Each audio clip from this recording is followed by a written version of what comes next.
घरामधील फक्त एक वस्तू वापरा आणि तुमचे देखील केस माझ्यासारखेच लांबसडक, काळेभोर, दाट, स्मूथ आणि सिल्की होतील. पहिल्याच वेळेस तुम्हाला याचा रिझल्ट मिळेल आणि यामध्ये आपला एकही रुपया खर्च होणार नाही. आणि 100% नॅचरल असा हा आपला घरगुती उपाय आहे. त्यामुळे घरामधील अगदी लहानांपासून मोठ्यापर्यंत कोणीही याचा वापर नक्कीच करू शकतं. आणि यामुळे तुमची केस गळती थांबेल, त्यासोबतच केसांची वाढ देखील खूप छानरित्या होणार आहे. केस खूप जास्त स्मूथ आणि शायनी होण्यासाठी देखील तुम्हाला हेल्प होईल. जर 100% रिझल्ट हवा असेल तर व्हिडिओ शेवटपर्यंत बघा आणि स्टेप बाय स्टेप फॉलो करा. आणि त्यासोबतच तुम्ही आपला हा व्हिडिओ कोणत्या गावामधून किंवा मग कोणत्या शहरामधून पाहताय मला कमेंटमध्ये सांगायला अजिबातच विसरू नका. जेणेकरून मला देखील समजेल की माझा व्हिडिओ नक्की कुठपर्यंत पोहोचतोय आणि याचा कोणाकोणाला फायदा होतोय.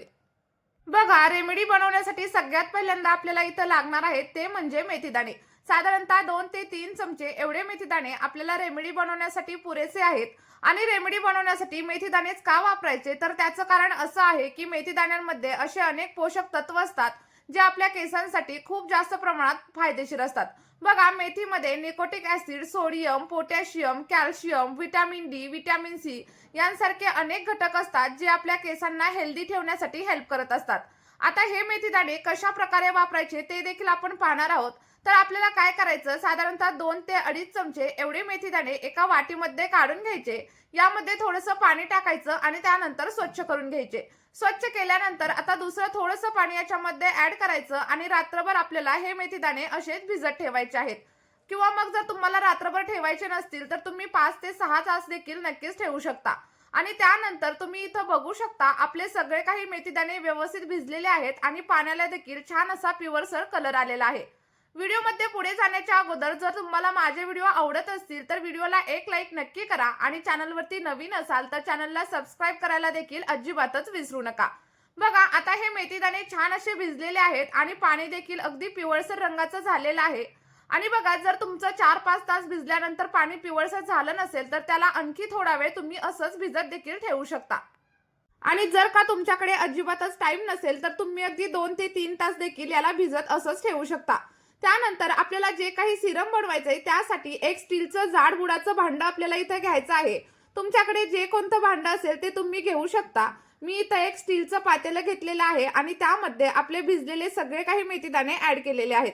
आता याच मेथीदाण्यामध्ये आपल्याला साधारणतः अर्धा ग्लास किंवा मग 1 ग्लास एवढं फिल्टर केलेलं पाणी देखील ऍड करायचं आहे.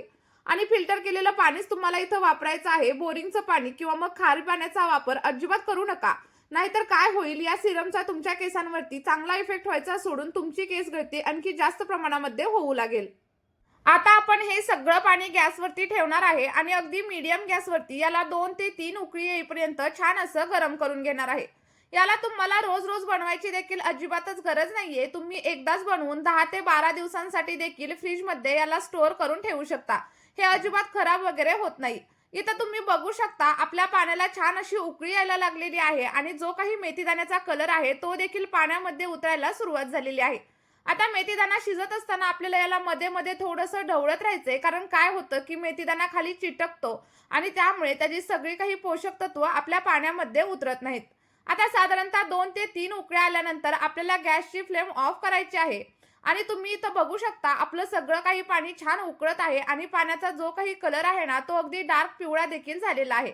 त्यानंतर आता आपल्याला गॅसची फ्लेम बंद करायची आहे आणि बंद केल्यानंतर सगळं काही जे लिक्विड आहे किंवा जे काही सिरम तयार होणार आहे ते आपल्याला असंच थंड होण्यासाठी म्हणून ठेवून द्यायचं आहे. आणि लक्षात ठेवा, कधीही केसांमध्ये गरम पाणी किंवा मग कोणतीच गरम गोष्ट अजिबात वापरायची नाही. यामुळे आपल्या केसांची मुळं डॅमेज होतात आणि सोबतच केस देखील अगदी ड्राय आणि फ्रिझी होतात. बघा, सोबतच केस धुण्यासाठी तुम्ही अगदी गरम पाण्याचा वापर देखील अजिबात करू नका. कोमट पाण्याचा किंवा मग थंड पाण्याचा वापरच तुम्ही केस धुण्यासाठी इथं करायचा आहे. आता बघा, इथं मी सिरम व्यवस्थित असं गाळून घेतलेलं आहे आणि तुम्ही देखील एखाद्या गाळणीच्या साह्याने किंवा मग कॉटनच्या कापडाच्या साह्याने व्यवस्थित असं याला गाळून घेऊ शकता. आणि वरती जे काही मेथीदाणे शिल्लक राहिले ते फेकून देऊ नका. मी तुम्हाला नेक्स्ट व्हिडिओमध्ये याचा पॅक कसा तयार करायचा हे देखील सांगणार आहे. आता आपलं हे जे सिरम आहे ते थोडंसं गरम आहे, त्यामुळे असंच लगेच केसांवरती अजिबात अप्लाय करायचं नाही. आणि थंड झाल्यानंतर तुम्ही हे असं देखील तुमच्या केसांवरती नक्कीच अप्लाय करू शकता, कारण याचे देखील खूप सारे फायदे आपल्या केसांच्या मुळांना भेटत असतात. पण आपल्याला याला आणखी थोडंसं पॉवरफुल बनवायचंय, त्यामुळे आपण याच्यामध्ये आणखी 1 ते 2 गोष्टी ऍड करणार आहे. ज्यामुळे आपलं हे सिरम अधिक पॉवरफुल होईल आणि तुम्हाला 1 ते 2 वापरांमध्येच तुमच्या केसांवरती खूप छान असे रिझल्ट पाहायला भेटतील. केसांची मुळं घट्ट होतील, केस गळती कमी होईल आणि त्यासोबतच केस लांब होण्यासाठी देखील आपल्याला मदत होणार आहे. चला तर मग आपण याच्यामध्ये साधारणतः 1 ते 1.5 चमचा एवढं ॲलोवेरा जेल ॲड करणार आहे. जर तुमच्याकडे फ्रेश असं ॲलोवेरा जेल असेल तर त्याचा देखील तुम्ही इथं वापर करू शकता आणि जर तुमच्याकडे फ्रेश ॲलोवेरा जेल नसेल तर माझ्यासारखं तुम्ही मार्केटमधील जेल देखील नक्कीच वापरू शकता. साधारणतः 1 चमचा किंवा मग 1.5 चमचा एवढं ॲलोवेरा जेल याच्यामध्ये ॲड करा आणि त्यानंतर दोन्ही गोष्टी व्यवस्थित अशा मिक्स करून घ्या. बघा, ॲलोवेरा जेलमुळे आपले केस अगदी सिल्की, स्मूथ आणि शायनी होण्यासाठी हेल्प होत असते. आणि जर का तुमचं स्कॅल्प खूप जास्त ड्राय असेल, डिहायड्रेट झालेलं असेल तर ॲलोवेरा जर तुम्ही याच्यामध्ये वापरला तर तुमचा स्कॅल्प देखील हायड्रेटेड राहील आणि केस देखील स्मूथ होण्यासाठी हेल्प होईल. त्यानंतर दोन्ही घटक व्यवस्थित असे मिक्स करून घ्या आणि आपलं जे सिरम आहे ते थोडंसं गरम आहे, त्यामुळे ॲलोवेरा जेल याच्यामध्ये लगेचच व्यवस्थित असं मिक्स होतं. आणि मिक्स झाल्यानंतर बघा, तुम्हाला जर तुमच्या केसांवरती तेल लावायला आवडत नसेल आणि तेल लावून बाहेर जायला देखील आवडत नसेल तर काय करायचं, साधारणतः 8 ते 10 थेंब एवढं नारळाचं तेल आपल्या या सिरममध्ये ॲड करायचं आणि व्यवस्थित असं मिक्स करून घ्यायचं. बघा, जर नारळाचं तेल लावायला तुम्हाला आवडत नसेल तर जे कोणतं तेल तुम्ही वापरत असाल ते देखील याच्यामध्ये ॲड करू शकता. यामुळे आपल्या केसांमधील ड्रायनेस कमी होतो आणि आपले जे हेअर फॉलिकल्स असतात ते अगदी मजबूत होतात. आणि जेव्हा हेअर फॉलिकल्स मजबूत होतात तेव्हा केसांची वाढ देखील झपाट्याने होत असते. आणि जर का तुमचं स्कॅल्प ऑइली असेल तर तुम्ही इथं कोणत्याही प्रकारचं तेल अजिबात वापरू नका. तेल तुम्ही स्किप केलं तरी देखील चालू शकतं. आता हे जे लिक्विड आहे किंवा हे जे सिरम आहे ना, हे अगदी रेडी झालेलं आहे आणि यामधील कोणत्याही घटकाची जर तुम्हाला ॲलर्जी असेल तर तुम्ही एकदा पॅच टेस्ट देखील नक्कीच करून बघा. आता हे रेडी झालेलं सिरम आपल्या केसांवरती कशा प्रकारे ॲप्लाय करायचं हे देखील मी तुम्हाला ॲप्लाय करून दाखवणार आहे.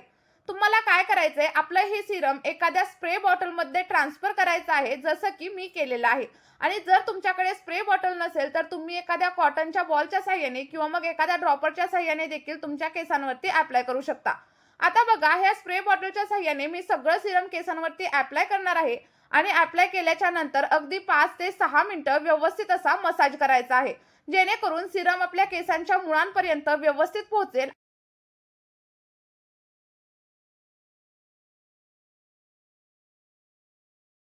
आणि यामुळे आपले केस खूप छान असे हेल्दी राहतील आणि सोबतच 100% असा फायदा आपल्या केसांना मिळून जाईल.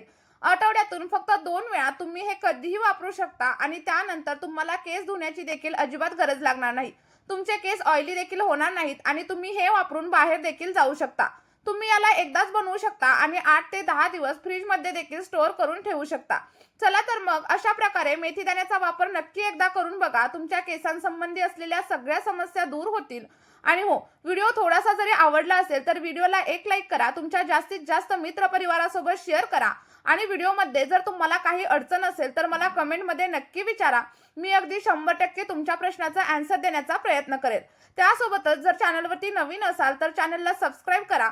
चला तर मग हा व्हिडिओ आपण इथेच थांबूया. भेटूयात एका नवीन व्हिडिओमध्ये आणि एका नवीन अशा नैसर्गिक रेमेडी सोबत. Bye bye.